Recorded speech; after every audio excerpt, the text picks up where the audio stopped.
thank you for joining me today. In today's video we're going to be talking about drawing trees, or rather painting trees in watercolour using wet in wet for the middle distance or the distance, so that they're not too detailed, they're very impressionistic, and these can be part of a larger painting to get that distance and have that feel of the trees being a long way away. And we did talk about this a little bit in the landscape drawing tutorial that I did last week, and if you didn't see that, I'll put the link to that up here.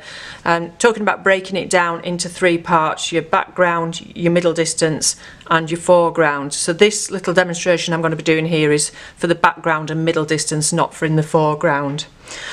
So to begin with, very quickly, I'm just going to pop some colour on for a sky.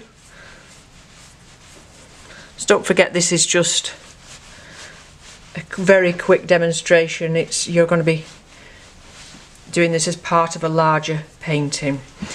And so that's cerulean, and I've got some cerulean mixed with some alizarin and a little bit of, let me think, raw umber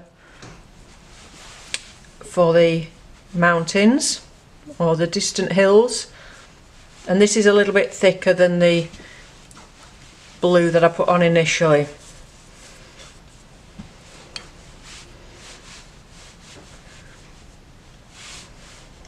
Now if you liked at this stage, you could give that a little minute to dry. You don't want it to be sopping wet,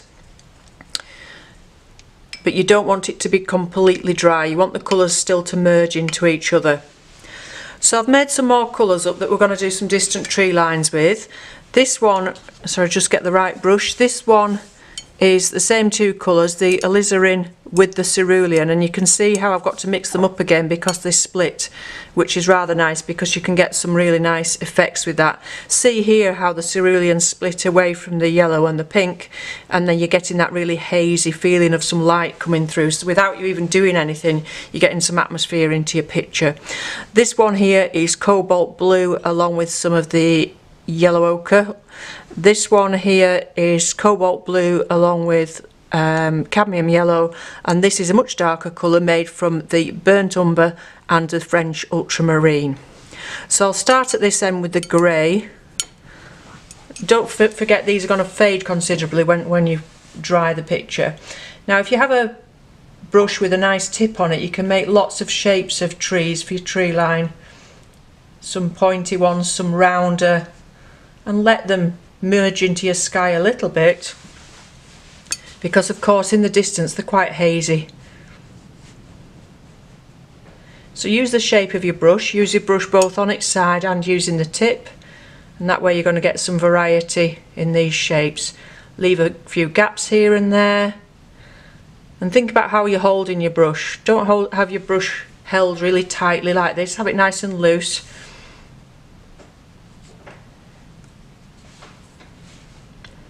Think about your composition as well. When you're doing this into a larger painting, you obviously have a drawing down beforehand, but you might want your tree line to take your eye towards maybe a focal point of some, where the sun's popping up over the hills or something like that. And see how those colours are separating. So they make some lovely imaginary, distant, impressionistic shapes and colours that could be any amount of different types of tree.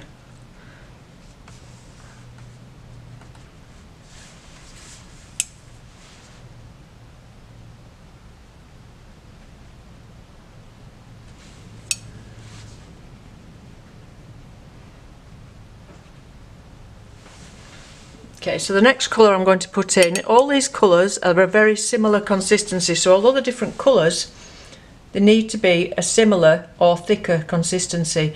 If the second paint you were putting on, wet into wet, was more watery, the water would go out into the paint you've already put on and make some shapes called cauliflowers,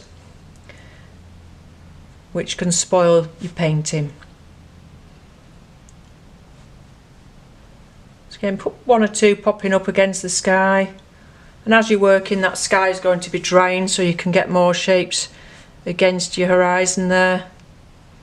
See how the bristles on the edge of this brush sometimes split a little, and then you can get even finer ones.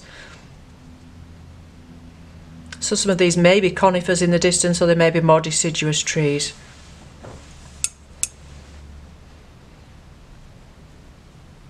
You may also, with these colours, want to pop some lines in as if it's the lie of the land as well.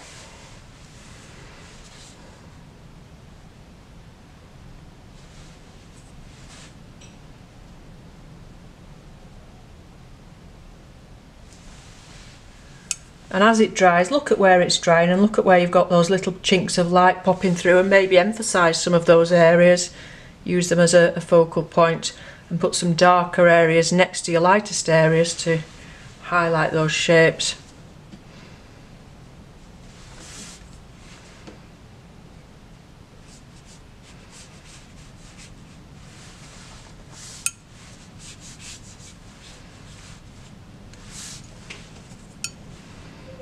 And then the next colour we've got here is much brighter. That's got the cadmium yellow in. Don't forget, if this is right off in the distance, you perhaps don't want too much yellow because that's going to make it jump forward. You might want to add more blue and less yellow. And this colour perhaps lends itself to perhaps more deciduous trees, so I'll make some round shapes with that.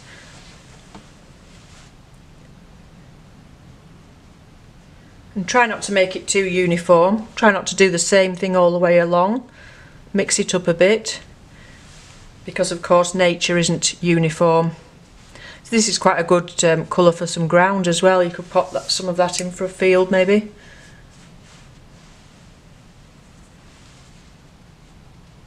You could have had more of a yellow field colour underneath to begin with, some ochre or something. With your landscapes, try and stick to your earth colours if you can. Makes them a bit more natural.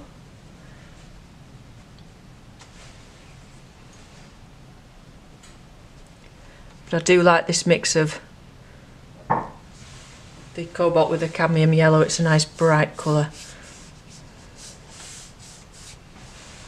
Okay, and then the thicker mix here of these two very dark colours, the burnt umber and the ultramarine, gives us a nice shadow to our trees, because of course when trees are in full leaf, depending on the time of year obviously and the time of day, they're going to cast a lot of shadow at the base because the light can't get through the canopy of those trees.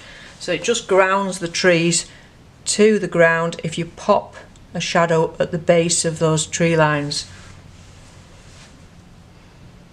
Of course, your colour choice could be completely different to mine. You might not want it as red as that with all that alizarin in there. And your colour choice is going to be dictated again by the time of day and the time of year and what type of trees you've got in there, because if it's a lot of conifers you might have a lot more blue, more deciduous trees you might have more green, and if it's the middle of winter and they've got no leaf on, you might be using some very faint greys.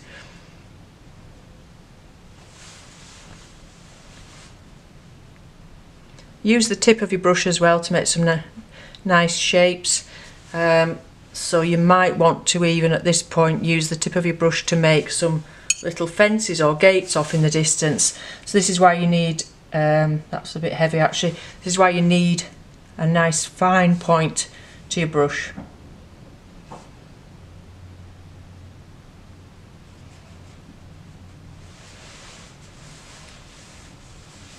Some imaginary lines and things happening further along. Okay, so I'm hoping that that's helped you with thinking about painting the distance and being a bit more impressionistic in the distance. Pick things out as it's going along. You know, if, like I said before, if you see two colours that are working nicely together, or you see a shape like there's a bit of light showing through. Let me see if there's somewhere else where it's nice and light, a light area like that. If you put some dark next to it, that's going to emphasise that light and sort of shine it up. And also you can make some negative painting of some shapes of the tops of the trees as well there, and pick those out. As the colours are merging together, watch it and see where you might want to alter things or put some light in it and things.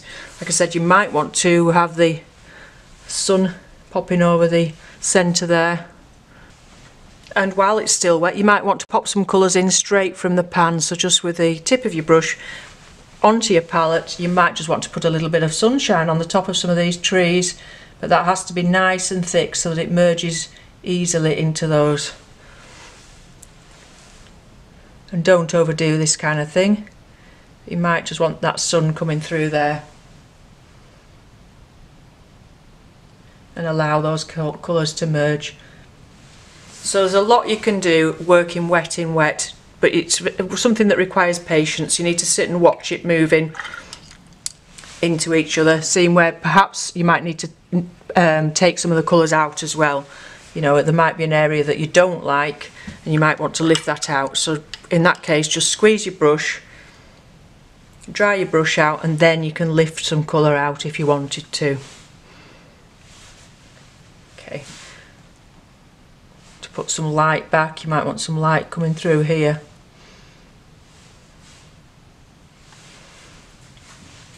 And this is the time to do it whilst it's still wet if you did want to lift any colour out. Okay, so I hope you found that useful. Let me know what you think in the comments below. Like I said earlier, this is to go into a larger painting. So this technique you will be using for the distance and the midground.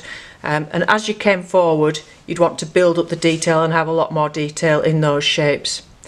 Okay, so thank you very much for watching. I'll be back again with you soon with more tutorials and demonstrations. Bye for now and enjoy your painting.